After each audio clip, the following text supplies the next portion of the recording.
பண்டிகைகளால் வருவது வீண் செலவே பெரும் மகிழ்வே.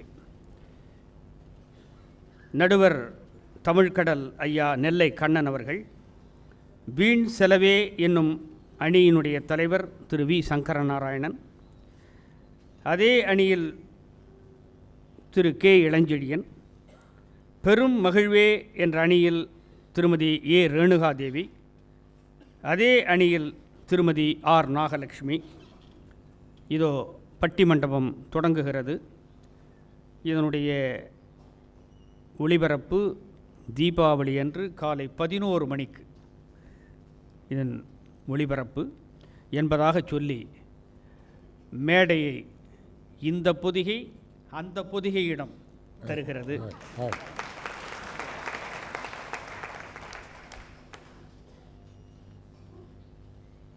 இந்த பொதியை அந்த பொதியிடம் ஒப்படைக்கிறது என்று பாலரமணி சொல்வதற்கு காரணம், எங்கள் பொதிகை மகளைத்தான் அவர் திருமணம் செய்து கொண்டிருக்கிறார். அவள் எங்கள் வீட்டு மாப்பிள்ளை. அதனாலே தான் 6 மணிக்கு வருகிறேன் என்று சொன்னவன் சரியாக 6 மணிக்கு உள்ளே நுழைந்தேன். மருமகன் அழைத்திருக்கிற பொழுது முறையாக வருவதுதான் மாமனுக்கு கடப்பாடு என்றார். கார்த்திகேயன் வந்து சொல்லுகிறார், அந்த கைலாசமும் பொதிகையும் ஒன்று என்று. அதை கேட்பதற்கு விஸ்வநாதனே வந்திருக்கிறார் இல்லையா? பொதிகையிலேயும் அமைதி இருக்கும், அங்கே கைலாயத்திலேயும். ஏன் தெரிகிறதா? தென்னாடுடைய சிவன்தானே அங்கே அமர்ந்திருக்கிறான். அதனாலே பொதிகையும் கைலாயமும் ஒன்றுதான். கோயில் என்ன சொல்றாங்க? தென்னாடுடைய சிவனையை போற்றி.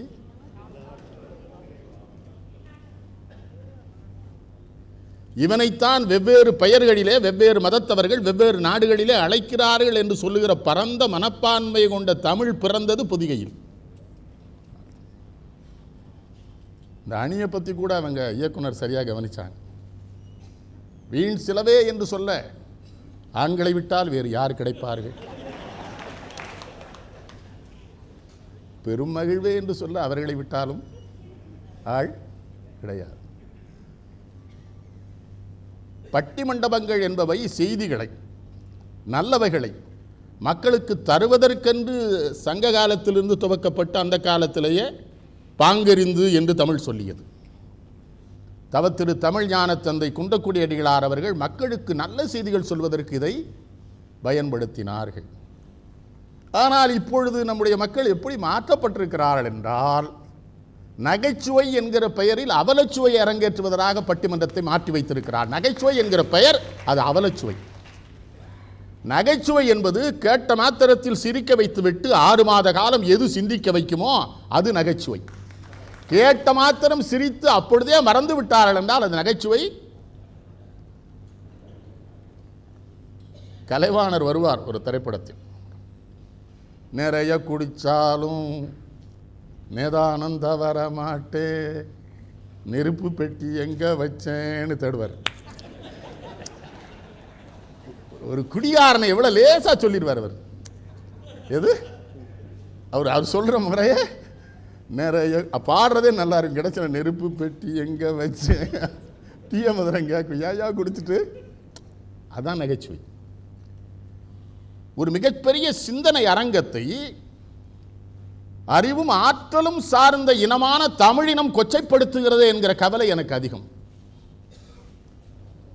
மன்னித்துக் கொள்ளுங்கள், அதனாலேயே பேராசிரியர்கள் என் தலைமையில் பேச பயப்படுவார்கள் என்பது லேனாவுக்கு நன்கு தெரியும். அவர் அதை உணர்ந்தவர்.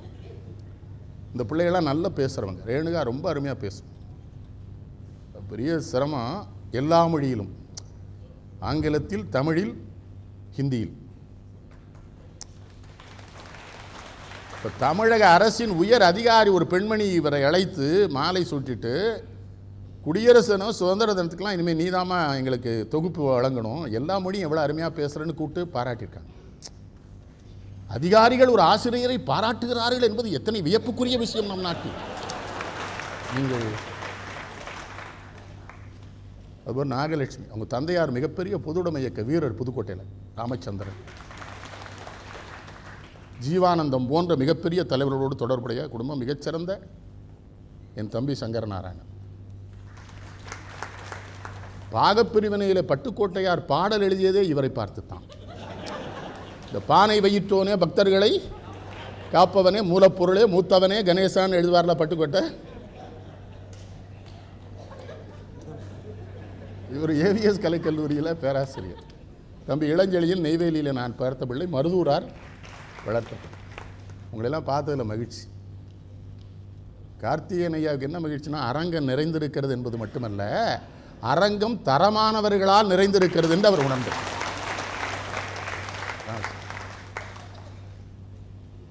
பண்டிகைகள் நிறைய இருக்குது நம்ம நாட்டில் இல்லையா? காமன் பண்டிகைங்கிறான், மயான கொள்ளைங்கிறான். மயான கொள்ளைக்கு வேலூரில் என்ன ஒரு பட்டிமன்றத்துக்கு நம்ம அப்துல் காதரையா கூட்டு போயிட்டார். நல்ல இடம். நாங்கள் மேடையில் போய் உட்கார்ந்த உடனே இந்த ஊர் தலைவர் வந்து ஊர் மக்களை கூப்பிட்றான். பட்டிமன்றம் பேசுகிறவனுங்களாம் வந்துட்டானுவோ வாங்கங்கிறான்.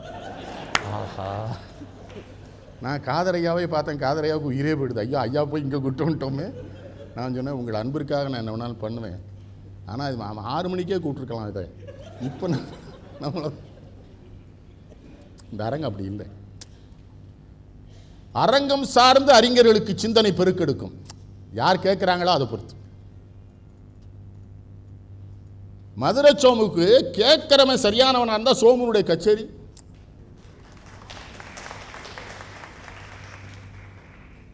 இல்லை அந்த சண்டாளமான என்ன கவி பாடினாலுமே இப்போ அருணா பாட போதுனோடனே அரங்கம் கைதட்டுதான். என்ன கவி பாட போகிறான்னா கைதட்டு. அப்படி இருக்கணும். இவங்கள்ட்ட அதான் சொன்னேன். இளஞ்செழி முதல்ல என் தலைமையில் பேசுது. அதான் சொல்லிட்டேன், தப்பான நகைச்சுவை எதுவும் வந்துடக்கூடாது, எனக்கு பிடிக்காது, கோவப்பட்டுருவோம், அப்புறம் வருத்தப்படக்கூடாது இல்லைங்களா? தவறு கண்ட இடத்தில் நாம் தட்டி கேட்காததுனாலேயே நிறைய தமிழறிஞர்கள் வீணாக போய்விட்டார்கள் என்பது என்னுடைய கருத்து. சொல்லிடணும், தப்பு. ஏன்னா வள்ளுவன் மன்னருக்கே சொல்றான், இடிப்பார் இல்லா ஏமரா மன்னன் கெடுப்பார் இல்லானும். சொல்லிடணும், ஒன்றும் தப்பே கிடையாது. 10 கம்பராமாயண பாட்டை வச்சுட்டு 30 வருஷம் பட்டிமன்றம் பேசுறானே. 10 தான். நம்ம எதாவது கேட்டால் அவனுக்கு கோவம் வருது. ஒருத்தன் இந்த வெளிப்படையாகவே சொல்லிட்டான், நீங்கள் படித்தீர்கள் என்பதற்காக என்னை கேட்கக்கூடாதுன்னா. அதனால தாண்டா நான் நடுவராக இருக்கேன், நீ அங்கே இருக்க, அதனால தாண்டா கேட்குறேன், நீ பதில். வள்ளுவர் என்ன சொன்னார்னே 10 நிமிஷம் சொல்லிட்டு இருக்கான், சொல்லவே மாட்டான்றான்.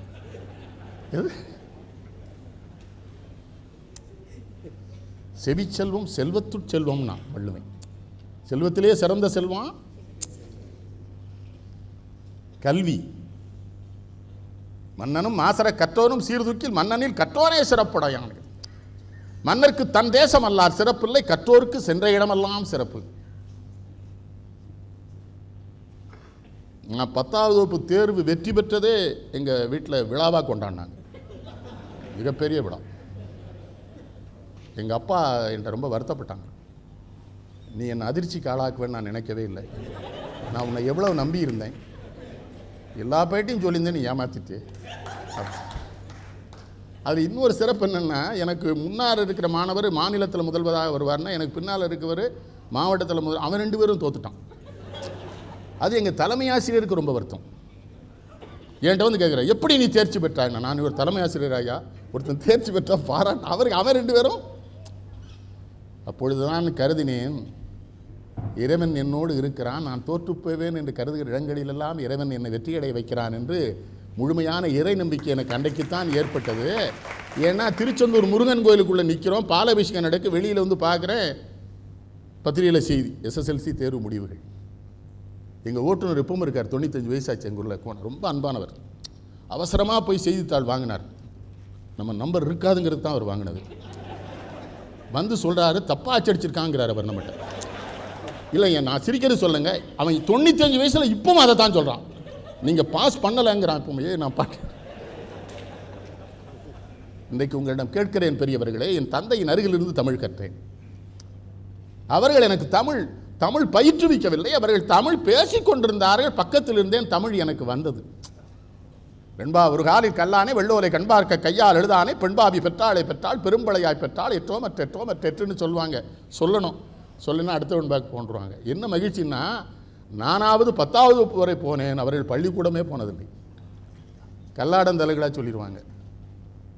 கம்பராமாயணம் என்ன சொல்கிறாங்க, அவங்க விளையாட்டாக சொல்கிறாங்க, அந்த 2010 பாட்டு எடுன்னு சொல்லிடுவாங்க. வாரியார் சாமிகள், கிவா ஜெகநாதர்னா எல்லோரும் வீட்டுக்கு வருவாங்க, எல்லோரும் கீழே தான் உட்காருவாங்க அவங்க முன்னால். அந்த அறிவுக்கு அதற்கு மேல் நான் படிக்காமல் போய்விட்டேனே, நீங்கள் என்னை கண்டிக்கவில்லை என்று கேட்டபொழுது என் தந்தை எனக்கு சொல்லியது, நீ பிறந்த தேதியெல்லாம் நான் கணக்கு பண்ணி வச்சுருக்கேன், நீ உலக புகழ் பெறுவாய், உலகம் முழுவதும் உன்னை மக்கள் அழைப்பார்கள், போற்றுவார்கள், உன் கூட பிறந்தவன்லாம் பெரிய பதவிகள் இருப்பான், அவங்களை அறிமுகப்படுத்தும் போது உனக்கு அண்ணன் தான் அறிமுகப்படுத்துவானோடே, அவங்க எவனையும் உனக்கு அண்ணன்னு சொல்லிட மாட்டாங்கன்னு சொன்னாங்க. அது நடக்குது. போ எல்லா நாட்டுக்கும் போகிறேன், சில நேரம் அழுதுருவேன். உலகம் பூரா இருக்கிற தமிழர்கள் அப்படியே காலில் வந்து விடுறாங்க. எனக்கு பயம். கடவுள்கிட்ட சொல்லுவேன், உன்னை கும்பிட தெரியாமல் என்ன கும்பிட்றானுங்க, நீ என்ன எதுவும் தண்டிச்சிடாத சண்டாளா, அவன் உன்னைத்தான் கும்பிட நினைக்கிறான், உன்னை நேரம் கும்பிட தெரியல, என்ன உழுந்து கும்பிட்றான், இதை ஏற்றுக்கும். காலில் விழுகிற பொழுதே எனக்கு பணிவு வரவில்லை என்றால் நான் திருக்குறள் கற்று என்ன எதுக்கு? பணிவுடையன் இன்சொலநாதல் ஒருவருக்கு அணி அல்ல மற்றும் பிறங்கிறான் இல்லையா? நல்லா இருக்கு பண்டிகை தீபாவளி. மணிமேகலை அட்சய பாத்திரத்திலிருந்து ஏழைகளுக்கு சோறு போட்ட நாள் அட்சய திருதியை. தங்கம் வாங்குங்கிறானே, சோத்துக்கும் தங்கத்துக்கு என்னடா சம்பந்தம்? இந்த நாடு எப்படி போயிடுது பாருங்க. அன்றைக்கு நமக்கு தெரிந்த மக்களுக்கு வயிற்றுக்கு சோறுடல் வேண்டும். செய்கூலி இல்லை, சேதாரம் இல்லை, ஏனென்றால் அது தங்கமே இல்லைங்கிறான். விவரம் சொல்றான். நமக்கு பண்டிகைகளை தெரிஞ்சுக்கிட முடியல. பொங்கல் என்பது உழவன் திருநாள், சுழந்து மற்பின்னது உலகம், அதனால் உழந்தும் உழவே தலைன்னு நாங்கள் இப்போ வள்ளுவேன். அதான் அவன் அறிஞன். வேளாண் தொழில் என்பது எதுக்கு உண்டானது? வருத்தத்திற்குரிய தொழில்னு சொல்கிறான், உழந்தும்ங்கிறான். வேளாண் தொழில் பண்ணுறவன் ஒரு நாள் அந்த சாதாரணமாக பழமொழியை சொல்லுவான், உழவன் கணக்கு பார்த்தா உழக்கு மிஞ்சாதுன்றுவான். உழந்தும் உழவே. ஆனால் அது இன்னொன்று சொன்னார் பாருங்க, அதான் வள்ளுவர் மேல் நமக்கு பெரிய மரியாதை. என்ன சொன்னார்? உழவினார் கைமடங்கினில்லை விளைவதும் விட்டேம் என்பார்க்கும் நிலை. நான் வள்ளுவர்கிட்ட அடிக்கடி பேசுவேன். என்ன மாதிரி ஆள் பேசினா அவர் பேசுவார். இந்த ஆவி அமுதா மூலமாக இல்லை, நேரடியாக பேசுவேன். ஏன்னா நம்ம பையங்க பூரா வேறு யார்கிட்டயோ பேசிகிட்டு இருக்கானுவோ. நம்ம பையங்க பூரா இந்த ஒன்று கொடுத்துருக்கானே. ஒருத்தன் சொல்கிறான் கேளுங்கள் கேளுங்கள் கேட்டுக்கொண்டே இருங்கள்ங்க. ஒருத்தன் பேசுங்கள் பேசுங்கள் பேசிக்கொண்டே இருங்கள்ங்க. இன்னொருத்தன் பாருங்கள் பாருங்கள் எல்லாம் பார்த்துட்டீங்களா, வீட்டில் போய் பாரு, ஒன்றும் இருக்காதுங்க, எல்லாத்தான் பிடிக்கிறவனாண்ணா. எது கேட்டுகிட்டே இருந்தால் விளங்குமா? வள்ளுவர்கிட்ட பேசலாம். நான் கேட்டேன், சாமி உழவனை ஏன் அவ்வளோ சிறப்பாக சொல்கிறீங்கன்னாப்பா, ஒன்றும் இல்லைடா, அவன் கையை மடக்கி தலைக்கு வச்சு படுத்துட்டான்னு வச்சுக்க, நீ மிகப்பெரிய துறவிகள் என்று கருதுகிறாயே, துறவிகள் அவங்க தெருவுக்கு வந்துடுவாங்க, குடியரசுத் தலைவர், பிரதமர் எல்லாருமே உழவன் இல்லைன்னு வச்சுக்க, சோறு இல்லைன்னா முடிஞ்சு போச்சுல்ல. அதுக்கு தான் பொங்கல் பண்டிகை, உழவர் திருநாள். ஆனால் உழவர்கிட்ட ஒரு பண்பு இருந்து பாருங்க, அவர்களுக்கு உதவுகிற மாடுகளுக்குன்னு மறுநாள் திருநாள் வச்சுக்கிட்டான். நெல்லு வயலில் இறங்கி உழும் மாடும் பாரதி. இது அண்டி பிழைக்கும் நம்மை ஆடு, இவை ஆதரிக்க வேணுமடி பாப்பாமா. கொத்தி திரியும் அந்த கோழின்னா 65ங்கிறானே. ஐயர் என்ன சொன்னா, கொத்தி திரியும் அந்த கோழி, அதை கூட்டி விளையாடு பாப்பார். மன்னிச்சுக்கிடுங்க, அந்த விளையாட்டெல்லாம் நம்முடைய குழந்தைகளுக்கு மாநகரங்களிலேயும் நகரங்களிலேயும் நீங்கள் இல்லாமல் செய்ததுனாலே தான் நம்ம குழந்தைகளிலே பல பேர் குறிப்பிட்ட வயதிலே போதை பழக்கத்திற்கு அடிமையாகிறார்கள். அவர்களுக்கு இயற்கையும் தெரியவில்லை, இயற்கை சார்ந்த வாழ்க்கையும் தெரியவில்லை, முதியவர்களை மதிக்க வேண்டும் என்று தெரியல. தாத்தா பாட்டிலாம் இல்லை. நல்ல வேளை என் பிள்ளைகள்லாம் நல்லவனாக இருக்கான். இல்லை நம்ம வயசுக்கு நம்ம எங்கே இருக்கணும்? ஆமாம், நீ சந்தோஷமாக கொண்டு விட்டுருவிய என்ன? கூட பிறந்த தம்பி விடுவானா என்னவன்? கரெக்டாக இந்த வயதிலையும் ஆரோக்கியமாக இருக்கிறது நல்லது. நமக்கு வாக்களிக்க போய் நின்று அந்த அதிகாரிட்ட கேட்டப்போ 60 வயசுக்கு மேலே உண்டானோட தனிக்குவாங்களா? அது 60 வயசுக்கு மேலே ஐயா உங்களுக்கு என்னங்கிறான். நான் சொன்னேன் எனக்கு ஆயிடுதுன்னு தெரியலையேங்கிறான். அவனுக்கு வருத்தமாக இருக்குது. அவன் நல்லதுக்கு சொல்கிறானோ வருத்தத்துக்கு நமக்கு புரியல. இல்லையா எதுக்கு தண்ணிக்கணும்? இல்லையா நான் இதுக்கு சர்டிஃபிகேட்டாக எடுத்துகிட்டு போக முடியும் கையில். என்ன சொல்கிறீங்க? யோசிங்க. பொங்கல் திருவிழா என்பது அதுக்கு. தீபாவளி நரகாசுரனை, அதான் சிறப்பு. தாய் தகப்பங்கள் எப்படி இருக்கணும்னு சொல்லுது அந்த புராணம். தான் பெற்ற குழந்தையாக இருந்தாலுமே அவன் சமூக விரோதியாக இருந்தான் என்றால் தாயும் தந்தையும் சேர்ந்து அவனை கொன்றால்தான் சமூகம் உருப்படும்போது தானே கண்ணன் அந்த அம்மா காமிச்சு நமக்கு பெத்த புள்ள. என்ன பிள்ளைன்னா பார்க்கக்கூடாது, கொன்னுடணும் என்று புராணம் சொல்லுகிறது. வேற என்னத்தையும் நினச்சிடாங்க. நான் வெறுமனை தான் சொல்கிறேன். கேள்வி இந்த தமிழ்நாட்டில் அது வேற சங்கடம். வேற எதையும் நினச்சிடுவாங்க. என்ன மருதுறாரு வாயை திறக்க பயமாக இருக்குது. பரவாயில்ல, மெட்ராஸ்காரங்களாக இருக்குது. திருநெல்வேலிக்காரனா இன்னும் கடுமையாக சிந்திச்சிருவான். எங்கள் ஊருக்காரன் இருக்காங்க, அண்ணா சாத்தான் சொல்லிதாருமா, இழுத்து விட்டுருவான். புரியுது? அதானே அதுக்கு தானே கொண்டாட்டம் இல்லையா?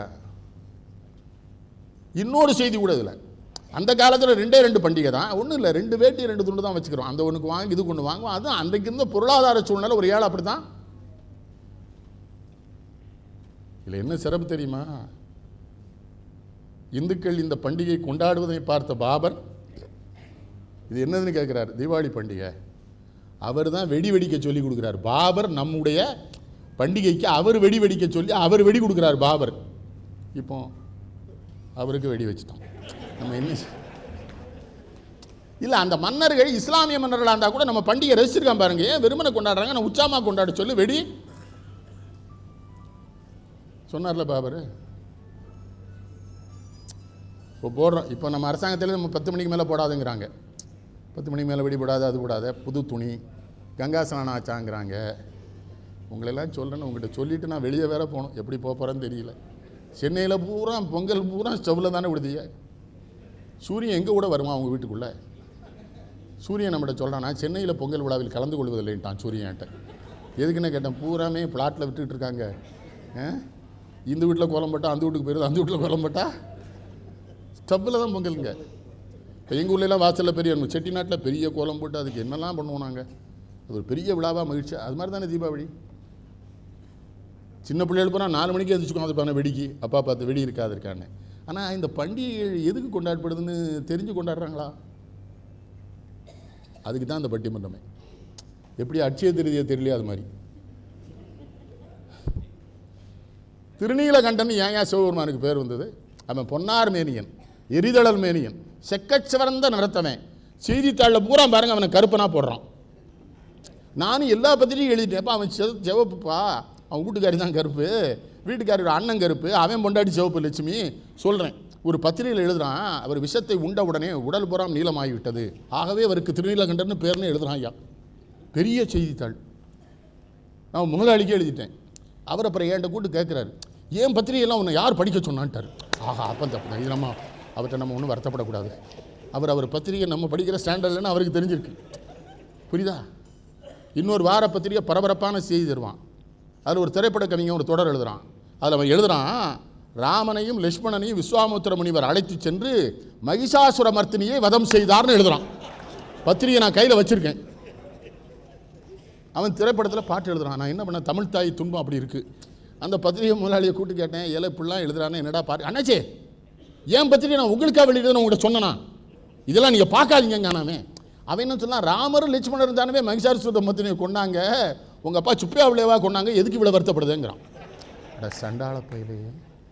இப்போ ராமாயணமும் தெரியல, மகிஷாசுர மர்த்தினியும் தெரியல. அவன் பெரிய கவிஞங்க, பெரிய வித்தகன்கிறான் அவனை. லேனாவுக்கு புரிஞ்சிடும், எனக்கு தெரியும். லேனா சாதாரண நாளா? உங்கள்கிட்ட சொல்கிறேம்மா, நம்ம பிள்ளைகளுக்கு சொல்லிக் கொடுங்க. தீபாவளின்னா என்ன, பொங்கல்னா என்ன, தாத்தா பாட்டின்னா என்னன்னு இப்போ சொல்லிக் கொடுக்க தானே வேண்டியிருக்கு. தெரியலையே அவனுக்கு. நம்மளே கிராண்ட் பான்னு தான் கூப்பிட்றான். அவுடி விடும் தான் கேட்கான் ஃபோனில். தமிழ்லேயே பேச மாட்டாங்க. அதுலேயும் பொதிகை ஒன்று தான் தமிழை பாதுகாத்து வச்சுருங்க. தான் தமிழுக்கு தமிழ் பேசுறது. மற்றதில் தேர்வு பண்ணும்போதே அந்த பிள்ளை நல்ல தமிழ் பேசுனா வேண்டாங்கிறான். நம்ம அதிலே இப்படி சொல்லாதீங்க, ஏப்பா நீங்கள் கேட்க போகிற பாட்டு அப்படி தான் சொல்லணுங்க. நான் அவனே இன்னும் கொஞ்சம் மாற்ற, இன்னும் தமிழ்னு தெரியல பேசுங்க, விளங்குமா? வங்களிடை பிறந்து உயர்ந்தோர் தொலை விளங்கி வீங்குலி ஞால திருள கற்று வாங்க ஒரு மின்னைய தனியாளி வெங்கதோர் டேனையது தன்னேறில்லாத தமிழ் நான் சங்ககால புலவன் இல்லையா? கன்னடமும் கழிதலுங்கும் கவின் மலையாளமும் துழுவும் உன்னுதர துதி தெழுந்து ஒன்று பல வாயிடினும் ஆரியம் போல் உலக வழக்கழிந்தொழிந்து சிதையாவும் சீரழமை திறமையந்து செயல் மறந்து வாழ்த்துமேனார் மனோன்மணி ஆசிரியர் சுந்தரம்பிள்ளை இல்லையா? யாமறிந்த மொழிகளிலே தமிழ் மொழி போல் இதாவது எங்கும் காணோம் நான் பாரதி. சும்மா சொல்லலை, 8 மொழி தெரியும் பாரதிக்கு. எங்கள் ஐயனுக்கு எனக்கு என்னெல்லாம் தெரியும்? ஃப்ரெஞ்சு தெரியும், லாட்டின் தெரியும், இங்கிலீஷ் தெரியும், சமஸ்கிருதம் தெரியும், கன்னடம் தெரியும், மலையாளம் தெரியும், துளு தெரியும், ஃப்ரெஞ்சும் தமிழும் தெரியும். அதனால தான் யான் படித்த மொழிகளிலேன்னு அவன் சொல்லலை, யாம் அறிந்த மொழிகளிலேங்க. படித்தல் வேறு, அறிதல் வேறு. இப்போ எல்லாம் படிக்கும், அறியணும். கற்றவர் ஞானம் என்றேல் காமத்தை கடக்கலாமோம்பான் கம்பன். ராவணனை மாதிரி சிறந்த கல்விமான் கிடையாதுன்னு கம்பன் பேசுகிறாங்க. அப்போ கம்பன் சொல்ல உண்மைதான். இவ்வளவு கற்றதுக்குனால இந்த கற்ற கல்வியை அவன் ஞானமாக மாற்றவில்லை. ஞானமாக மாற்றியிருந்தால் அடுத்தவன் கொண்டாடி தூக்கிட்டு போயிருப்பானாங்கிறான். அதான் படித்தல். அதான் எங்கள் ஐயன் யாமறிந்த மொழிகளிலே. எனக்கு ஒரு சந்தேகம், பாரதியார்ட்ட போய் கேட்டேன், எல்லாம் சரிதான், நீயே சோத்துக்கலாத இரு, என்ன யாம்ங்கிற? யாம்னா மடாதிபதி சொல்லணும், மன்னன் சொல்லணும், நீ ஏன் யாம்னு சொன்ன? அப்போ சொன்னான் பாருங்க, மன்னர்களையும் மடாதிபதிகளையும் மண்டியிட வைக்கிற என் அன்னை தமிழ் என்னிடத்தில் இருப்பதனால் எனக்கு தானடா யாம் என்று சொல்லுகிற உரிமை இருக்கிறோம் நாங்கள் இல்லையா? தமிழ் இளமைக்கு பால் இன்ப தமிழங்கள் புலவருக்கு புகழ்மிக்க வேல் என்று பாவேந்தர் பாடினார். கதிர்வெடித்து பிளம்பு விட கடல் குதித்து சூடாற்ற முதுமை நில பரப்பின் முதற் பரப்பு தோன்றிவிட நதிவர் முன் மணந்தர் முன் நலம் வளர்த்த தமிழனங்கே பதிமதுரை பெருவெளியில் பாண்டியர்களை பார்த்தவளைன்னு கவியரசு கண்ணதாசன். நாளும் இன்னிசையால் ஞான சம்பந்தன் தமிழ் பரப்பினார். தோடுடைய சிவனில் ஆரம்பிச்சு இல்லையா? நின்னாவார் பிறர் என்று நீயே ஆனாய் நினைப்பார்கள் மனத்துக்கு ஒரு வித்துமானாய் மண்ணானாய் மன்னவருக்கு ஒரு அமுதுமானாய் மறைநான்குமானாய் ஆரங்கமானாய் பொன்னானாய் மணியானாய் போகமுமானாய் பூமியிலே புகழ்மிக்க பொருளே நின்ன என்னானா எண்ணி நல்லால் ஏழையே. திருநாவுக்கரசர் பண்ணார். அவன் விதிக்கு அவனவனுக்கு கடவுள் கிடைச்சிருக்காண்டா, கடவுளை வச்சு சண்டை போடாங்க. நம்மாழ்வார் சொன்னார், அவரவர் தம தமது அறிவறி வகை அவரவர் இறைவர் என்னடி எனவர்கள் அவரவர் இறைவர் குறைவில் இறையவர் அவரவர் விதி வழி அடைய நின்றார். அவன் விதிக்கு அவனவனுக்கு கடவுள், அவன் கடவுளை அவன் கும்பிடட்டும் சண்டை போடாது. வேறுபடி சமயமெல்லாம் புகுந்து பார்க்கின் விளங்கு பரம்பொருளே நினது விளையாட்டலான்னு சைவ சமயம் சொல்லுச்சு. எந்த சமயத்துக்குள்ள நுழைஞ்சு பார்த்தாலும் கடவுளை நீ தான் அங்கே இருக்கு. அதனால் எனக்கு எல்லா கடவுளும் எல்லாத்தையும் மாற்றிட்டோம். தமிழ் தான் சொல்லிச்சு விடும் எல்லாத்தையும். இதெல்லாம் கடைப்பிடிச்சிருந்தோம். ஒன்றும் இல்லைங்க, திருக்குறள் படி வாழ்ந்திருந்தோம்னு வைங்க, நம்ம நிம்மதியாக இருந்திருப்போம். அது ஒன்று எடுத்துக்கிட்டா போதும். தன்னஞ்செறிவது பொய்யற்க பொய்த்தபின் தன்னஞ்சே தன்னை சுடுங்கிற. இப்போ இயக்குநர்கிட்ட நான் ஒரு தப்புன்றேன்னு நீங்கள் கார்த்திகேயனை கேட்டேன், நான் ராத்திரி தூங்க முடியுமா? வேறு யாரும் வேண்டாம், நெஞ்சு கொன்றும்ல. அவர் என்ன இவ்வளோ நம்பிட்டு இருந்தார், இப்படி பண்ணிட்டேன்னு. அப்போ நெஞ்சு கொல்லாமல் அவன் இருந்தான்னு வைங்களேன், என்ன அர்த்தம்? அவனுக்கு நெஞ்சே இல்லை என்று அர்த்தம். நம்ம அது நான் வள்ளுவர்கிட்ட போய் கேட்டேன், சாமி மயிர் நீப்பின் வாழா கவரிமான்னு சொல்கிறீங்க, ஆனால் நிறைய பேர் செத்து போகலேன்னு கேட்டேன். திருக்குறளை சரியாக படித்தான்னாரு. இல்லை படித்தேனே சாமி, நல்ல படி, கடைசியை படி. என்னென்னு மானம் வரின்னு போட்டிருக்கேன்ல, மானம் வந்தால் தான் செத்து போவான். நீ கிறுக்கு பயிலாக போட்டு அவன் பாட்டு எல்லாரும் ஜானம்னு நினச்சேன்னா என்ன அர்த்தம்னார். அப்புறம் தான் சொன்னேன், எனக்கு சரியாக படிக்கிறதில்லை, நான் மன்னிச்சுக்கிறேன் சாமி. அருமையான தலைப்பு. சங்கரநாராயணனுக்கு ஒரே ஒரு வருத்தம், சாயங்காலம் ஒரு டீ மட்டும் வாங்கி கூப்பிட்டு வந்துட்டேன். சங்கரநாராயணன் எப்போது என்ன சொன்னால், ஒரு 2 வெங்காய தோசை ஒரு 2 பூரி செட் சாப்பிட்டா தான் என் சவுண்டுக்கு அது சரியாக இருக்கும். ஒவ்வொரு செய்தி சொல்ல ஒவ்வொன்றா காலியாகும். அப்புறம் என்னென்ன மேடையிலே வாங்கி கொடுத்தா நான் சாப்பிட ஒன்றும் தப்பு இல்லை. இந்த பிள்ளைகள்லாம் என்ன தெரியுமாம்மா, அன்பானவங்க. உங்கள்கிட்ட ஒன்று சொல்கிறேம்மா, பண்டிகைலாம் ஒரு பக்கம் வைங்க, எல்லாத்தையும் அன்பாருங்களேன். அன்பாக இருந்து பாருங்கள், அந்த சுகம் தெரியும். ஏன்ட்ட ஒருத்தன் கேட்கான், நல்லவனாக இருங்க, நல்லவனாக இருக்கவன் ஒருத்தண்டி துட்டு இல்லையேன்னா. ஆனால் நல்லவனாக இருக்கவன் புறம் எப்படி இருக்கான்னு உனக்கு தெரியுமாடான, ஊர் புறம் கும்பிடுண்டா அவனை. இவனை எப்படி கும்பிடும் தெரியுமா? அவ்விய நெஞ்சத்தான் ஆக்கமும் செவ்வியான் கேடும் நினைக்கப்படுங்கிறான் வள்ளுவன். என்ன சொல்லலாம் தெரியுமா? கந்துவடி கொடுக்கான், கள்ளச்சாரம் காட்டுறான், கோடிக்கணக்கில் பணம் வச்சுருக்கான், ஒரு 10 பவுனில் சங்கிலி போட்டிருக்கான், இந்த தட்டி போர்டு சைஸுக்கு மோதிரம் போட்டிருக்கானே. நான் எங்கள் ஊரில் கேட்டேன், இது எதுக்கு மாப்பிள்ளை போட்டிருக்கேன்? இப்போலாம் அறுவாள் கிடையாது, என்னாச்சு இது ஆகிடுச்சு. இப்போ அது ரொம்ப ஓல்டு ஃபேஷன் ஆகிட்டுன்ட்டான். இதுக்குள்ளே ஏதோ வச்சுருக்கான், அது ஓல்டு ஃபேஷன் வேறு. அது இங்கிலீஷில் வேறு எனக்கு சொல்கிறான். புரியுதா உங்களுக்கு? போட்டு வரான்ல, அவனை பார்த்தோன்னே ஊர் கும்பிடுதல மருதுறார். என்னாச்சு சொறி மாதிரி கேள்வி, என்னாச்சு? அவனை பார்த்தோன்னே பயப்படுறான், கும்பிட்றான். அந்த பக்கம் போனோன்னே சொல்கிறான், இந்த பயலுக்கு ஒரு சாவு வர மாட்டுக்கு ஐயா, இந்த நெல் சொல்கிறான்ல, இதுதான் அவ்விய நெஞ்சத்தான் ஆக்கம். தப்பானவனுடைய சம்பாத்தியத்தை மக்கள் எப்படி கும்பிட்றான்? செவ்வியான் என்ன தெரியுமா? மகாத்மா காந்தி மாதிரி என்னாச்சு, நீங்கள் எவ்வளோ நல்லவங்க என்னாச்சு, நீங்கள் கஷ்டப்படுதில்லை என்னாச்சு, என்னாச்சு நெல்லையப்புறம் காந்தி தூங்குதாங்கன்னு நினைக்காதீங்க, நல்லது நடக்கும் அவர் சொல்கிறான்ல, அதுதான் செவ்வியான் கேடு. நல்லவனுக்கு கேடு வந்தால் மக்கள் வருத்தப்படுவான். இவன் என்ன நினைக்கான், கேட்கான், என்னாச்சு அவன் செத்துட்டானா அப்படி என்னாச்சு, அப்போ இன்னைக்கு நம்ம தீபாவளி கொண்டாடணுமேங்க. அவனை நரகாசுரன் வச்சிருக்கானே, நரகர்களில் நடக்கா இல்லையா. நான் ரொம்ப நல்லவனாக இருக்கேன், நான் மகிழ்ச்சியாக இருக்கேம்மா.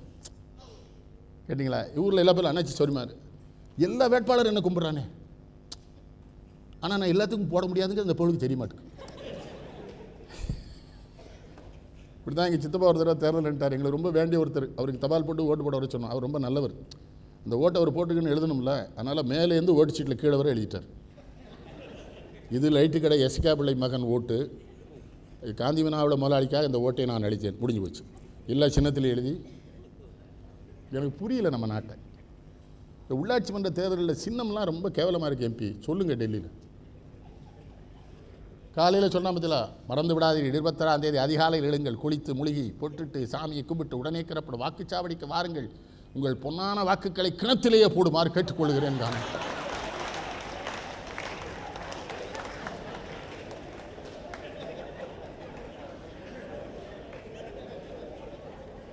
நம்மளை எவ்வளோ அசிங்கப்படுத்தாம பார்த்தீங்களா.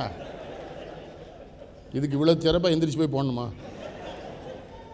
அது கூட பரவாயில்லையா. அன்றைக்கி ஒரு ஊருக்குள்ளே போயிட்டு இருக்கேன், அங்கே ஒருத்தன் சொல்லிட்டு இருக்கான், அன்பின் சின்னம் ரம்பம், அறிவின் சின்னம் ரம்பம், பண்பின் சின்னம் ரம்பம், பாசத்தின் சின்னம் ரம்பன். அட சண்டாளா, பண்புக்கும் ரம்பத்துக்கும் என்னன்னு தெரியலையே.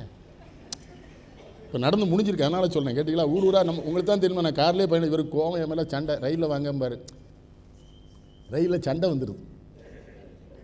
கேட்டீங்களா, இனத்தையா தப்பாக பேசி சண்டை எழுத்துறதும்.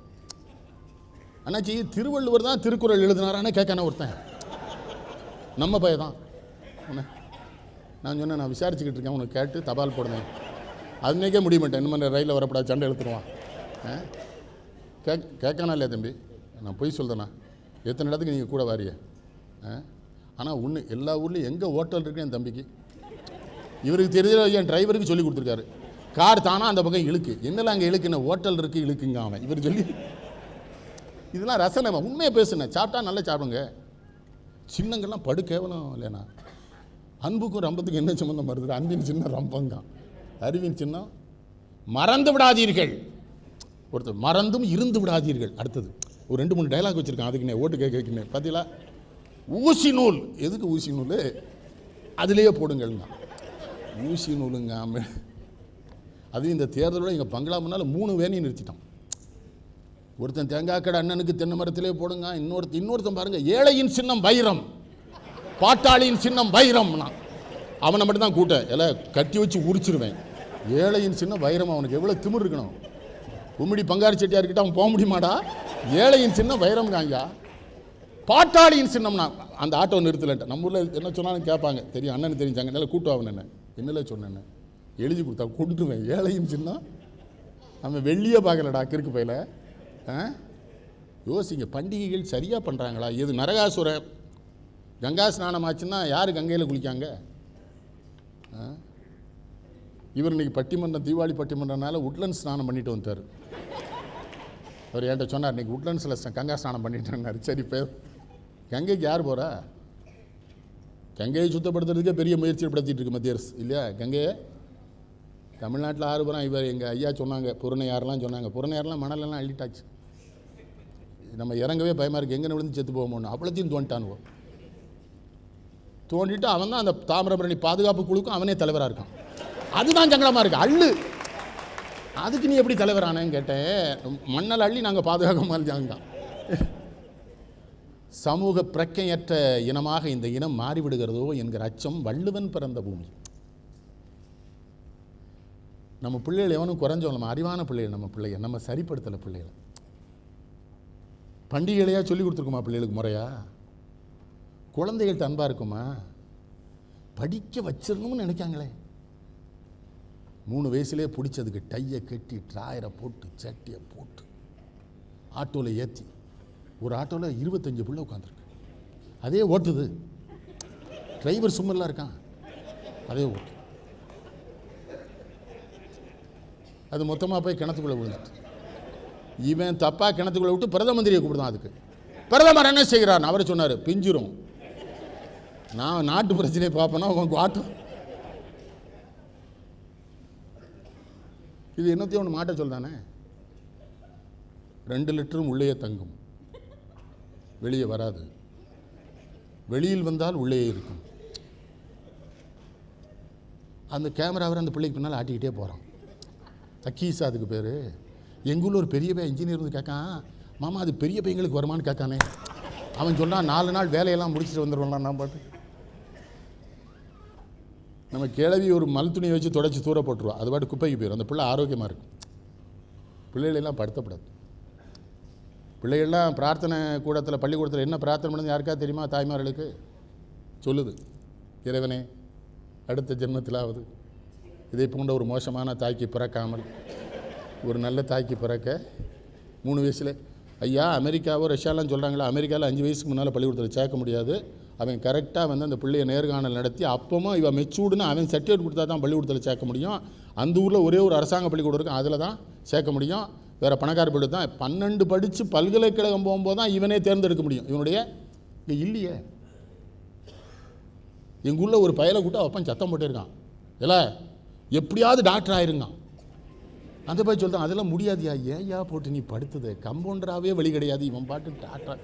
அந்த பையன் விவரமாக ஒன்று சொன்னான், எப்பா டாக்டர் ஆகணும்னா படிக்கணும்ப்பாங்க. அவன் விவரம் தெரிஞ்சிருக்கு அந்த பையனுக்கு. உனக்கு அந்த இளவுலாம் தெரியல, நீ படிச்சிருந்தா தானே. எங்கேருந்து டாக்டராக? பிள்ளைகளை படிப்பாங்க. நான் ரொம்ப இறைவனை நம்புறதுனால சொல்கிறேம்மா, ஒரு குழந்தை பிறக்கிற பொழுது அதனுடைய வாழ்க்கையை நிர்ணயித்து தான் இறைவன் அனுப்புகிறான். இவன் இங்கே போகணும், இங்கே போகணும், இன்னடத்துக்கு போகணும், இன்னடத்துக்கு போகணும், இன்னடத்துக்கு வரணும். இந்த வயசில் எந்த மருத்துவமனை பெரிய மருத்துவமனை இருக்கோ அதில் சேர்த்து அந்த டாக்டர்களை இவனை கொல்ல வேண்டும்னு அவரே முடிவு பண்ணுறாரு. எல்லா மிஷினும் வச்சுருக்கான் விஸ்வநாதன். நான் எங்கள் ஊரில் விவரமெல்லாம் ஒரு ஏழை வந்துட்டார், என்கிட்ட உடம்பு சரியில்லை. நான் சொன்னேன், நான் ஹோமியோபதி மருந்து தரேன்னா, நான் அங்கே தான் போவேங்க. நான் அவனை என்ன சொன்னேன், ஒரு 7000 வச்சுருந்தான், போன்ட்டேன். சாயங்காலம் வந்தான், ஒரு 20 ஃபைல் வச்சுருக்கான். என்னவே ஆச்சுன்னு கேட்டேன். எல்லா சோதனையும் பண்ணிட்டாங்க ஐயா. ஆமாம். என்ன சொன்னான்? ஒன்றும் இல்லைன்ட்டான். சரி அப்போ ஊருக்கு போயிட்டு வாண்ணா. ஏன்ட்டியும் ஒன்றும் இல்லைல்லான்னா. ஏன்னா அந்த 7000 வாங்கிட்டான்னு வாங்க. அப்போ என்ன பண்ண, 500 கொடுங்க. நான் தான் போகாதேன்னு இல்லை, ஏமில் போனேன்னு. எல்லாம் என்ன பண்ணாங்க, விடிய காலம் போன ஒரு மிஷினில் படுக்க போட்டாங்க. அது ஒரு 10 நிமிஷம் ஆச்சு. அப்புறம் வெளியே எடுத்துட்டாங்க. அப்புறம் ஒரு டாக்டர் வந்து இந்த சுத்தியல் வச்சு முழங்காலெல்லாம் தட்டினார். அப்புறம் குப்புரை போட்டு முதுகில் தட்டினார். அப்புறம் வயிற்று அமைக்கி பார்த்தாரு. அப்புறம் இன்னொரு டாக்டர் வந்து செதஸ்கோப்பை கொண்டு வச்சுக்கிட்டு மூச்சை விடுங்காரு. உடனே விடுன்னு வேற சொல்கிறாரு. எனக்கு பயமாயிட்டு, எதுக்கு மூச்சை விட சொல்கிறான்னு தெரியல. இவன் நம்ம எக்கத்தப்போ ஐயா அப்போமே சொன்னார். அதையும் முடிச்சாச்சு. அப்புறம் இன்னொருத்துக்கு போனால் ஒரு பொம்பளை பிள்ளை வந்து சட்டையெல்லாம் கிளத்துச்சு, பசையாக தடவி இது இல்லாமல் விட்டுச்சு, பிசுக்குன்னு அடிச்சுட்டே இருந்தது. பிள்ளை நல்லா இருந்தனால அதையே பார்த்துட்டு இருந்தேன். ஆனால் அப்புறம் தான் பார்த்தா அதுக்கு 1500 போட்டிருக்கானுவோ. அப்புறம் அவருக்கு என்ன சந்தேகம் வந்துட்டு, என்கிட்ட 7000 இருந்து அவங்களுக்கு எப்படியா தெரிஞ்சுன்னு, சட்டையை கலத்தி போட்டேலாம், சட்டையை கலத்துறதே அதுக்கு தான் நல்ல எண்ணம். ஆஹா அதுதானா விஷயம், எனக்கு விவரம் தெரியாமல் போயிட்டுது. உங்கள்கிட்ட 2 சொல்கிறேம்மா, மகிழ்ச்சியாக இருங்க. முதல்ல ஒரு விஷயம், பண்டிகைன்னா மகிழ்ச்சியாக இருக்கு. அன்னைக்குப்பா சண்டை போட்டுருக்கக்கூடாது. பொம்பளை ஆள்கிட்டையும் சொல்கிறேன், என்ன சேலை எடுத்து கொடுத்துருக்கானே கட்டிக்கிடுங்க. அன்னைக்கு பார்த்து அவன்கிட்ட இது ஒரு சேலை, அவன் என்ன நினைப்பான், அவன் என்ன சங்கடப்பட்டு எடுத்துகிட்டு வந்தானோ அவன் சொல்லுவான், சரி கட்டிக்க. புரியல எனக்கு.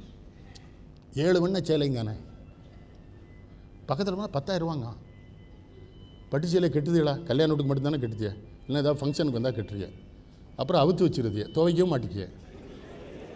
அப்புறம் அடுத்த கல்யாண வீட்டுக்கு வந்தால் அந்த வாடகை வச்சே பயில கண்டுபிடிச்சி தானே, அந்த அக்கா தான் வந்திருக்காங்கண்ணே, துவைக்கலை பார்த்தீங்களா.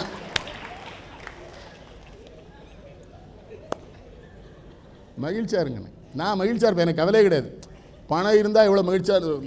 இந்த இவங்களுக்கு எங்கள் இன்ஜினியர் வான என் மகனுக்கெல்லாம் தெரியும். என்னையா உடனே பணத்தை கொடுத்துறீங்கன்னு. நான் கொடுக்க கடவுள் கொடுப்பான், நான் நம்புகிறேன். எதுக்கு சேமித்து வைக்கணும்? சேமிப்பு எங்கே சேமிக்கணும் தெரியுமா? படமாடும் கோயில் பரமர் கொன்றியில் நடமாடும் கோயில் நம்பர் கங்காக நடமாடும் கோயில் நம்பர் கொன்றியில் படமாடும் கோயில் சொன்னாலாம் திருமூலர்.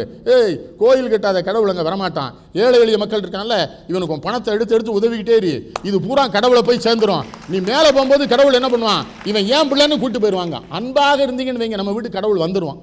தேடியே போக வேண்டாம். ஏன் நான் நம்புறேம்மா, என் கூட கடவுள் இருக்கார். நான் எவ்வளோ முட்டாப்பாயங்கிறது எனக்கு மட்டும் தான் தெரியும். உங்களுக்கு யாருக்காவது தெரியுதா? ஆனால் என் பேரனுக்கு தெரிஞ்சிட்டேன். அவன் நம்முடைய மரபு பற்றியெல்லாம் மரபு சார்ந்த அணுக்கூறு, அவனுக்கு விவரம் தெரியுது. கடிப்பொருள் ஏதோ தப்பு பண்ணிட்டு இருந்தேன், அவன் இந்த காலத்து பிள்ளை பக்கத்தில் என்ன முட்டாத்தனமாக ஏதோ பண்ணுறான்ட்டான். என் பையனுக்கு கோவம் வந்துட்டு, இந்த சுகா மூங்கில் மூச்சு எழுதுனானே, அவன் தான் மூத்த பையன், அவன் பையன். இவன் உடனே கேட்டிருக்கான், என்னடா எங்கள் அப்பா முட்டாளுங்கிறேன். நான் சொன்னேன், அவன் ஒருத்தனுக்காக நான் முட்டாள் தெரிஞ்சிருக்கு, நீ சும்மாடா விட்றா. பேரன் சொன்னால் சுகம் இல்லாமல் அது அவன்கிட்ட போய் சண்டை ஓடுறது. அவன் இன்னும் நம்மளை என்னெல்லாம் சொல்லலாம், அதுக்கு தானே அவன் பேரன். சில தாத்தா அவன்கிட்டே போய் கேட்கான், ஏன்டா பிறந்தான்னு கேட்காரு தாத்தா. அப்போ தான் அந்த பையன் கேட்காது, நீ யோசிச்சிருக்குன்னு வேங்க.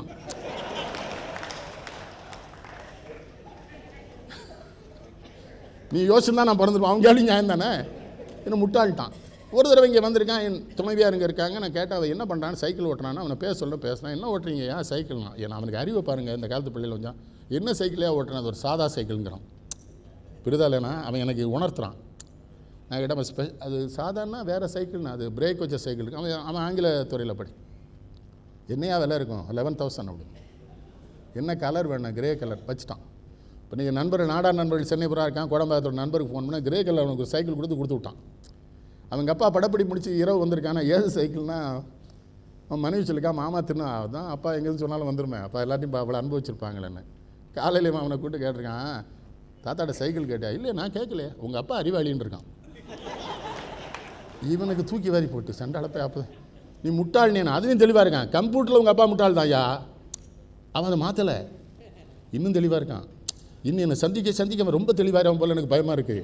அவன் இந்த விஷயத்தில் அறிவாளி. என்ன நான் சாதா சைக்கிள் ஓட்டுறேன்னே, உங்கள் அப்பா உடனே கேட்குறாங்க எது ஸ்பெஷல்னு. நான் சொன்னேன், வாங்கி கொடுத்தா நீ ஏன் என்கிட்ட கோப்புறேன். பிள்ளைகள்லாம் அறிவான பிள்ளைகள்மா. அடுத்த தலைமுறை பார்த்தீங்களா, சங்கடப்படுத்தவே கூடாது. புதிய அந்த விளம்பரங்கள்லாம் வருதில்லை, மற்ற எல்லாம் வருதே. ஒரு பையன் அந்த பிள்ளை பார்க்கு கருப்பாக இருக்கான் வேண்டான்ட்டு, அப்புறம் அந்த ஒரு இதை வாங்கி தடவிட்டான், 7 நாளில் சோப்பாயிட்டானே. எங்கள் அம்மா அந்த விஸ்வநாத அம்மாவுக்கெல்லாம் கொஞ்சமாவது சிந்தனை இருந்திருக்கு, அதை வாங்கி எங்களுக்கு தேய்ச்சிருக்கலாம்ல. நாங்கள் எவ்வளோ நேரமா எனக்கு இப்போ ரொம்ப ஃபீலிங்காக இருக்கு. என்ன கூத்தலாம் பண்ணுதானுவோ, தலைக்கு எதுனையோ தேய்ச்சோன்னே அப்படிங்க, அது என்னம்மா ஆடுது அந்த முடி. அப்புறம் தான் அந்த வீட்டை கேட்டேன், அவர் நைட்டு களைச்சி வச்சுருவாயா, நாங்களுக்கு ஒரு நம்ம சரியாக வாழ்கிறோமான்னு கேட்குறேன், வேற ஒன்றும் இல்லை. நல்லா சாப்பிட்டு நல்ல உடற்பயிற்சி, காலைல 1 மணி நேரம் நடந்துகிட்டே இருங்க, உடம்பு நல்லாயிருக்கும். தேவையில்லாதெல்லாம் சாப்பிடாதீங்க. என்ன பீ சாங்காம் முதல் எழுத்தே நல்லா இல்லையே, சரியாக இருக்காம கொஞ்சம் அதை நினச்சா திங்க முடியுமா. அது அந்த நாட்டில் ஏழை எளியவர்கள் வீடு வீடாக போய் இதாக வாங்குவாங்களாம். வெவ்வேறு பொருளாக இருக்கிறதுனால தனியாக சாப்பிடணும்னா ஒரு ப்ரெட்டில் அமுக்கி சாப்பிட்ருக்காங்க. நான் அது ஏழைகள்னு மரியாதையாக சொல்கிறேன். இது சாப்பிட்றதானே டோர் டெலிவரிங்க, இது வித்தின் ½ அன் ஹவர். இட்லி சாப்பிடுங்க, நீராவியில் செய்த பொருளை பூரா சாப்பிடுங்க, நம்ம ஆவி பத்திரமா இருக்கும். நம்ம ஆவிக்கு நீராவி தான். என்னெல்லாமோ திங்கானே. என்ன தம்பி, சில இடத்துல நமக்கு விவரம் இல்லாமல் இந்த அட்டையை வேற கொண்டு கொடுத்துருதானா. எங்கள் மாப்பிள்ளை ஒருத்தன் அதை ரொம்ப நேரம் பார்த்துட்டு இருந்தான். என்னல என்ன சின்ன பிள்ளையில படிக்காது எவ்வளோ தப்புன்னு இப்போ தானே தெரியுது. ஹோட்டலில் சாப்பிட வந்து அட்டையை கொடுக்கானே. நான் சொன்னேன், நீ அதை கேட்ட பேசாமல் இட்லி கொண்டா. அந்த படிக்காத விவரமாக இருக்காம தெரியல, அட்டையெல்லாம் கேட்க மாட்டான். இட்லி கொண்டா, தோசை கொண்டாண்டுருவான். இவன் தான் கொழுப்பு. அவனாவது பரவாயில்ல, எங்கள் அண்ணன் கொஞ்சம் இங்கிலீஷ் தெரியும், அதான் தப்பு. முழுதாக தெரிஞ்சிட்டா பிரச்சனை இல்லை, கொஞ்சம் தானே தெரியும். அவன் டக்குன்னு எடுத்தான். இல்லை தம்பி, வெஜிடபிள் சோப்பு இருக்கான, சோப்பில் சூப்பு, அது நீ வேற.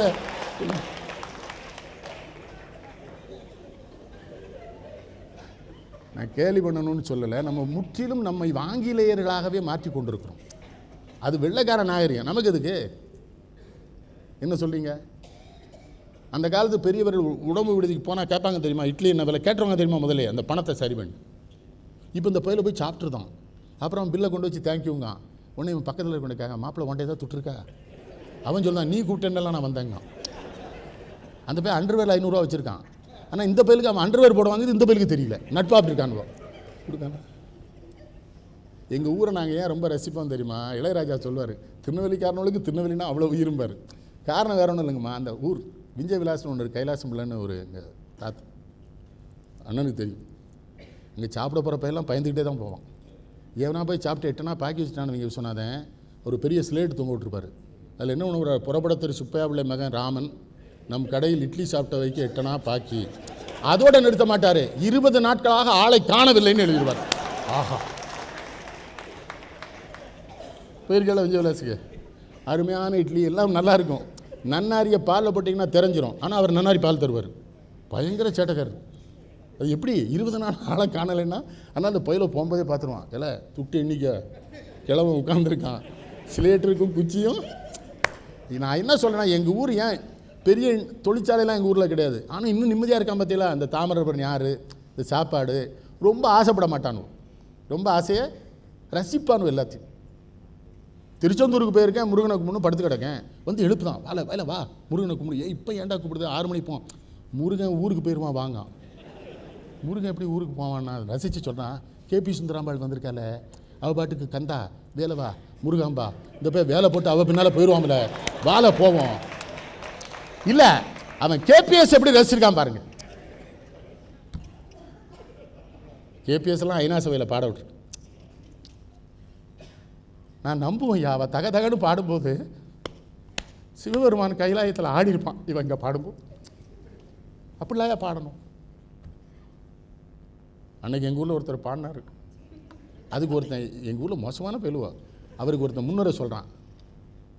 நம்முடைய சுப்பிரமணிய பாவதர் இருந்தார், இறந்தார், அவருக்கு பிறகு ஐயா தான். நன்றாக அவர் பாகவதர் என்ன நினைக்காரு, எங்கள் ஊரில் எந்த பேர் சேட்டை பண்ணாலும் என்ன தான் சந்தேகப்படுவான். இதெல்லாம் அவர் ஏற்பாடு தாங்க, நான் சொல்லலை. அவனே அவனுக்கு எந்த பண்டிகையை ரசித்து கொண்டாடுங்க, மன நிறைவோட கொண்டாடுங்க. உறவினர்களில் ஏழைகள் இருந்தால் அவர்களுக்கு உதவி கொண்டாடுங்க. அதுலேயும் ஒரு செய்தி சொல்கிறேன், அவன் ஏழை என்று தெரிவது போல உதவி அவனை அவமானமும் படுத்தி விடாதீர்கள். ஏழை குழந்தைகளுக்கு புஸ்தகம் கொடுக்குறோன்னு விழா நடத்துறீங்களே, அதை மாதிரி அயோக்கியத்தனம் உலகத்தில் வேற ஒன்று உண்டா? ஏழை குழந்தைக்கு வீட்டில் கொண்டு கூட மேடையில் கொடுத்து, அது மேடை கொண்டு வந்து ஒரு 3000 பேர் மத்தியில் அது கூட படிக்கிற பிள்ளைகளே அது ஏழைன்னு பார்த்துன்னு வைங்க. அது இவ்வளோ, அதை விட உதவாமல் இருந்துருங்க. இதெல்லாம் சத்தம் போடுவான், எவ்வளோ உதவுறீங்க, உங்கள் பேர் இல்லையம்மா. இப்போ இங்கே திருநெல்வேலியில் கொடுப்பேன், பள்ளிக்கூடத்துலேருந்து கேட்பான், என்ன பேர் போடும்மா, நெல்லை பேர் காந்திமதினு போட்டுக்கம்மா. அவர் கேட்டார் ஹெட்மாஸ்டர், ஏன் அவன் கொடுக்கல, நான் ஏன் டேராக பணம் கிறுக்கு போயில. அது மாதிரி இந்த கிறிஸ்டியன் இன்ஸ்டியூஷன் கொடுத்து ஒரு பிஷப் என்ன சண்டே போட்டார். I am going to put a receipt in your name, no Jesus கிரைஸ்ட்னு போடுங்கன்னு. என்னங்க ஜீசஸ் கிரைஸ்ட் கொடுக்கலன்னா ஏன்டே அதியா பணம்? உங்கள் எல்லாத்தையும் சொல்கிறேன், உங்களுக்கு பணம் வருது, சொத்து வருது, மகிழ்ச்சியாக இருக்க எல்லாம் இறைவன் தருகிறது. வெளிப்படையாக அவங்கள்ட்ட கேட்கேன், யாராவது ஒருத்தர் நான் உயிரோடு இருப்பேன்னு சத்தியமாக சொல்ல முடியுமா, தைரியமா? முடியாது. எதுக்கும் டாக்டர்கிட்ட கேட்கணும். அவன் என்ன ரொம்ப மகிழ்ச்சி. பண்டிகைகளை எது கொண்டாடுங்க, ஏழைகளுக்கு உதவ, மற்றவங்களுக்கு அன்பு செய்ய, பாசமாக இருக்க. அன்னைக்கு ஒரு நாள் அந்த அம்மா அப்பாவையும் முதியோர் இல்லத்திலேருந்து கூட்டுவாங்களேன். என்ன எங்கள் ஊர்லாம் முதியோர் இல்லம் கிடையாது, கிளவி இருந்தால் தான் வீட்டில் பிள்ளையை பார்த்துக்கிடுவா. பிள்ளைக்கு உடம்பு சரியில்லைன்னா அவங்கள மாதிரி டாக்டர் எடுத்துக்கிட்டு போக மாட்டா, நேராக சுக்க வரைச்சி தலையில் போட்டா, அவளுக்கு தெரியும் இதுக்கு என்னதுன்னு. ஃபீடிங் பாட்டில் இங்கே கிளவி ஒருத்தி நம்பவே முடியல, அவள் சொல்ல ஃபீடிங் பாட்டிலே பால் கொடுக்கால. ஆமாம், அந்த காற்று உள்ளே அடைச்சிக்கிடுதுப்பா, அதான் காது வலிக்கு அந்த பிள்ளைக்கு அழுது, ஃபீடிங் பாட்டில் தூர பைய கெண்டியில் கொடுங்கண்ணா. அப்போ ஸ்பெஷலிஸ்ட்லாம் கிடையாது, சைல்டு ஸ்பெஷலிஸ்ட்லாம் கிடையாது. பிள்ளைகளை மகிழ்ச்சியாக வைங்க. ஊட்டிலாம் சாப்பாடு ஊட்டிலாம் கொல்லாதீங்க. இந்த தாய்மார்கள் சாப்பாடு ஊட்டுறதை பார்த்தாலும் எனக்கு பயமாக இருக்கும். இட்லியை கொடுத்து இப்படி வலிப்பா பார்த்தேடா இந்த பிள்ளைகிட்ட. ஏம்மா ருசியாக இருந்தால் சாப்பிட்ரும்.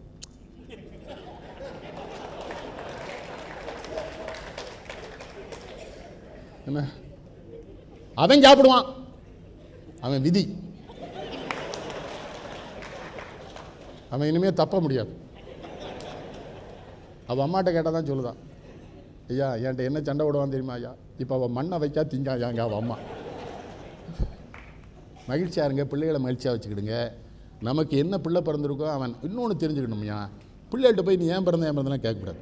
என்ன இல்லைனா ஐயா, எங்களூர் போய் கேட்டான், எனக்கு பிள்ளை பிறந்தன்னு கேட்டால் அந்த பேர் இருக்கான், உனக்கு என்ன ஜவஹர்லால் நேருவா பிறப்பான்ட்டான். அவன் கேட்டே சரிதானே. அந்த பேர் மரபு சார்ந்த அணுக்கூறுகளை பற்றி சிந்திக்கான்.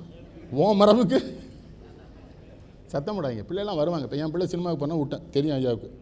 திடீர்னு பாட்டு ஆனந்தம் தான் மிகப்பெரிய பொண்ணு. நான் குவைத்துக்கு போயிருக்கேன், என் மகன் வந்திருக்கா, குவைத்துக்கு போயிருக்கேன். அங்கே என்ன சொல்கிறாங்க, இவர் சுகாவின் அப்பாங்கிறாங்க. அவங்க என்னை தாண்டானா எனக்கு மகிழ்ச்சியாக இருக்குது. பிள்ளை அப்படி வளருங்க, சந்தோஷமா படின்னு படுத்தி இந்த மதிப்பெண் எடுத்த நல்ல மதிப்பெண் எடுத்த எவனாவது பெரிய இடத்துல இருக்கானா சொல்லுங்கள் பார்ப்போம். நம்ம மாதிரி ஆள் தானே இருக்கான். தாமஸ் ஆல்வா எடிசன் 8ஆம் கிளாஸ் தானே படித்தான். எத்தனை கண்டுபிடிப்பு தாமஸ் ஆல்வா எடிசன். பள்ளிக்கூடம்லாம் ஒருத்தர் உருவாக்கிறது. நீங்களும் பிள்ளைகளை சில பேர் சொல்கிறான், I am shaping my child. ஒன்றும் வேண்டாம், அவன் பிறக்கும்போதே அவன் ஷேப் ஆயிடுவான். கடவுள் தான் ஓட்ட அதை விட மாட்டேங்கிற. அவருக்கு அது விவரம் தெரியுது, இவன் எதுவும் வேறு ஷேப் ஆக்கிடுவான். நான் அவனை மாதிரி ஒற்றுமையாக இருங்க எந்த பண்ணி. பிஸ்மில்லா கானை நினச்சி பார்த்தேன். கடையேஸ்வரர் அந்த மொத்த குடும்பத்தோடு வாழ்ந்தார் காசியில். இந்த 100 பேரோட 100 பேருக்கும் ஒரே அடுப்பு தான். ரஷ்யாவிலேருந்து கூப்பிட்றான், ஒரு பெரிய கட்டிடம் தாரோம், நீங்கள் அங்கே வந்துருங்க. அவர் சொல்கிறாரு, காசி விசாலாட்சி அங்கே கொண்டு வருவியான்னு கேட்காரு பிஸ்மில்லா கான். இந்த நாட்டை நினச்சா அழுக வந்துடும் எனக்கு. அந்த கிழவன் சொல்லியிருக்கான், எனக்கு எங்கள் அம்மாவுக்கு தினசரி வாசிக்கணும்னு இருக்கான். அவன் மதத்தை நினச்சான் நான் மனசில். காசி விசாலாட்சி அவன் அம்மா நினைக்கான், எங்கள் அம்மாவுக்கு நான் வாசிக்கணும். ரஷ்யாவுக்கு பிள்ளைய பள்ளிக்கூடத்தில் சேர்க்கும்போது சொல்கிறான், ஐயா எப்படியா படித்து எப்படியா இன்ஜினியர் ஆகி அமெரிக்காவுக்கு போயிருந்தியா? அப்போ தானே அப்பா செத்தா வரமாட்டேன்னு சொல்கிறான். வர முடியாத சொன்னாதான் அங்கேருந்து விசாக. ரொம்ப சந்தோஷம் உங்களெல்லாம் எவ்வளோ நிறைஞ்சு. ரெண்டாவது தரமானவர்களை பார்க்குறதே மகிழ்ச்சியாக இருக்குமா அந்த காலத்தில். ரொம்ப தேட வேண்டியிருக்க தரமானவர்களை. என்ன சொல்றியே, சினிமா நடிகர்களை பற்றி எது கேட்டாலும் கரெக்டாக சொல்லிடுதானே. இந்தியாவின் 3வது பிரதமர் யாருன்னா, மாமா நீ சும்மா இருக்க மாட்டியா, உடனே கோவப்படுதான். இதெல்லாம் ஒன்று எவன் கேட்க சொன்னானே, நீ ஸ்ரீவாத்தியாராங்க. இல்லை தெரியுமா, இல்லை உணவு திங்க நம்ம பிள்ளைகளுக்கு உணவு தெரியல. இந்த டின்னில் அடைச்சிட்டு வேற குடிக்காம பற்றியில தகர டப்பாவில். ஒரு காலத்தில் தகர டப்பா கையில் வச்சு தான் கேலியாக பேசுவாங்க. என்ன பிவிஎஸ் இப்போ அதானே வச்சுருக்கான் எல்லாரும். ஒருத்தனும் தமிழில் பேச மாட்டேங்கானே. ஆனால் பலாருன்னு அடித்தா அம்மாங்கானே. ஒரு பேரும் மம்மின்னே சொல்ல. நான் ஒரு 5-6 பேரை அடிச்சு பார்த்தேன் மெட்ராஸில். டம்முன்னு அடித்தேன். எம்மாண்ணா நம்ம பை தான்டா, இவன் நம்ம பை தான், தெரிஞ்சு போச்சு, நம்ம ஒன்றும் கவலை இல்லை. அடித்தா மம்மி தானே சொல்ல மருதுரு. டம்முடா ஏமா ஏன் அடிக்கிறீங்க? ஒன்றும் இல்லை தம்பி, நீ தமிழான்னு கேட்டீங்க. ரொம்ப நன்றி. நம்ம எல்லா பண்டிகை நான் சொன்னதான் மகிழ்ச்சியாக கொண்டாடுகிற பொழுதே பலரும் மகிழ்ச்சியாக. அதுக்கு தான் பண்டிகை தீபாவளி. ரங்கநாதன் தெருல என்ன கூட்டம். வாங்க போகிறவங்கள பார்க்குறத விட அந்த ஏழைகளாக நின்று பொருள் விற்றுட்ருப்பான்ல, அவனை தான் நான் பார்ப்பேன். இவன் எதுக்கு விற்றுட்ருக்கான், யாருக்காக விற்றுட்ருக்கான், இவன் யாருக்கு என்ன வாங்க போகிறான். அந்த கடைசி நேரத்தில் அந்த ஏழை எளிவர்களுக்குன்னு துணி கொண்டு ரோட்டில் போடுவான் பார்த்தீங்களா. அந்த கடைசி 2 நாள் ஒரு 100 ரூபா 50 ரூபா வச்சுட்டு வாங்கிட்டு. அப்போ தான் எனக்கு சில நேரம் சங்கடம் வந்து, இந்த பண்டிகையெல்லாம் கொஞ்ச நாள் இந்த சர்க்கார்லேருந்து நிறுத்த சொல்லிட்டான்னா இவனை எதுக்கு இவ்வளோ சங்கடப்படணும். ஒன்று, நண்பர்களை எல்லாம் உறவாக்குங்கள், உறவையெல்லாம் நட்பாக்குங்க. உறவை நட்பாக்கணும், நட்பை. எங்கள் வீட்டுக்கு வர எல்லா பிள்ளைகளும் எங்கள் பையங்க எப்படி கூடுவான். நான் என்ன முறை சொல்கிறேன்னா அப்படி தான். நான் தம்பினா சித்தப்பான்றானுங்க, என்ன மாப்பிள்ளைன்னா மாமான்றான். 2 பிள்ளையும் அப்படி தான் கூடுவாங்க. அப்படி தான் வளர்த்தேன். எல்லோரும் உறவிடா கண்ணு. நமக்கு யார் அவன் கட்டுரையில் சாகுல் சித்தப்பான்னு எழுதுறான். முஸ்லீம் நண்பர்கள் என்ன கூட்டி சாகுல் சித்தப்பா. அவன் சாகுல் சின்ன வயசுலேருந்து அவன் சித்தப்பான்னு தான் கூப்பிட்றான். வளருங்க. எல்லா சாமியும் ஒன்று தாம்மா. எந்த சாமியாவது பிரச்சனை பண்ணுதா? ஒரு லாரி டிரைவர் திருநெல்வேலிருந்து புறப்படுறான், ஓடப்பட்டி பிள்ளையார் கோயிலில் 1 ரூபா போடுறான், கொஞ்சம் தள்ளி போய் அந்த அன்னை மரியம்மா இதில் 1 ரூபா போடுறான்,